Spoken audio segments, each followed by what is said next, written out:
Have you ever felt that gut-wrenching moment when the person you trust the most shatters your world into a million pieces? I have. My story is about love, betrayal, and the hardest choice I ever had to make. The choice between giving in to my anger and taking back control of my life. My name is Ian, and this is my story with Marissa.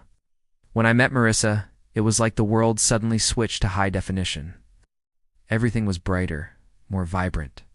We met at a local coffee shop, a classic cliché, but our connection felt anything but.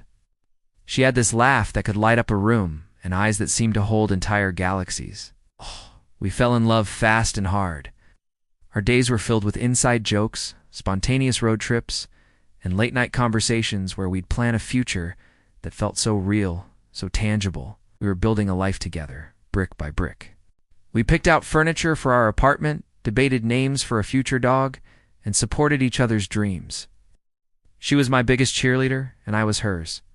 I thought we had it all. I thought our foundation was unbreakable, but I was wrong.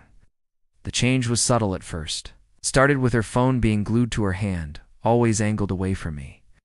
Then came the late nights she claimed were with friends, but the stories never quite added up. I remember feeling this knot of anxiety tightening in my stomach, a feeling I tried to push down. I told myself I was being paranoid, that I needed to trust her.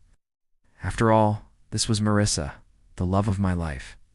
The idea of her betraying me was unthinkable, but the signs kept piling up. She became distant, emotionally unavailable. Our deep conversations were replaced by one-word answers. The warmth that once defined our relationship turned into a chilling silence. The woman I fell in love with was disappearing before my very eyes, replaced by a stranger. The truth came out on a rainy Tuesday evening. It wasn't a dramatic confrontation or a tearful confession. I found out by accident. An email left open on her laptop. The words on the screen felt like a physical blow, knocking the air from my lungs. It was all there, in black and white. It's an affair, not just a fling, but something that had been going on for months. The person she was seeing was someone from her work, someone she had described to me as just a friend. Every late night, every vague excuse, it all clicked into place. The world tilted on its axis. The floor felt like it was falling out from under me. I stared at the screen, my heart pounding in my ears, a roar of pure, white-hot rage building inside me. In that moment, I wanted to smash something. I wanted to scream, to confront her, to unleash all the pain and fury that was consuming me. My first instinct was to lash out, to make her feel a fraction of the agony I was experiencing. My hands were shaking. I could picture myself yelling, throwing things, letting the anger take over completely. It felt like the only way to release the immense pressure building inside my chest. This raw, primal urge to destroy was so powerful, it scared me. I felt like a volcano on the verge of erupting, ready to scorch everything in our shared life to ash. The man I saw in my mind's eye was not the man I wanted to be. But then, in the middle of that storm of emotion, a different thought pierced through the noise. A question. What would happen after the rage? After the shouting and the broken objects? What would be left? Just a bigger mess. More pain? More regret? I realized that giving in to my anger wouldn't heal me. It would only deepen the wound. It would be giving her even more power over my emotional state. She had already chosen betrayal. Now, I had a choice to make. Would I let her actions dictate mine? Would I let her betrayal turn me into someone bitter and consumed by rage? Or would I choose a different path? It was the hardest decision of my life. I walked out of the apartment and just started walking. The rain was pouring down, but I barely felt it. For hours, I walked through the city streets, my mind racing. I let myself feel everything: the heartbreak, the humiliation, the searing anger. I didn't suppress it, but I refused to let it control me. I made a conscious choice. I chose control. I chose to handle this with dignity, not for her, but for myself. I decided that my response would define me, not her betrayal. I would not be a victim of my own emotions. I would be the master of them. This was my moment of clarity, my turning point. I was choosing self-preservation over self-destruction.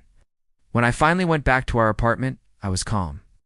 The storm inside me had passed, leaving a quiet, somber strength in its place. I confronted her not with rage, but with a cold, hard clarity. I laid out the facts. There were tears and excuses from her side, but my heart was already closed off. I didn't engage in the drama. I didn't yell. I simply stated that our relationship was over. Packing my bags was surreal. Every object I touched held a memory, a ghost of a future that would never be. It was painful, but it was also liberating. With every box I packed, I felt like I was reclaiming a piece of myself. I was choosing me. The days and weeks that followed were a blur of pain. Grief is a strange thing. It comes in waves, knocking you off your feet when you least expect it.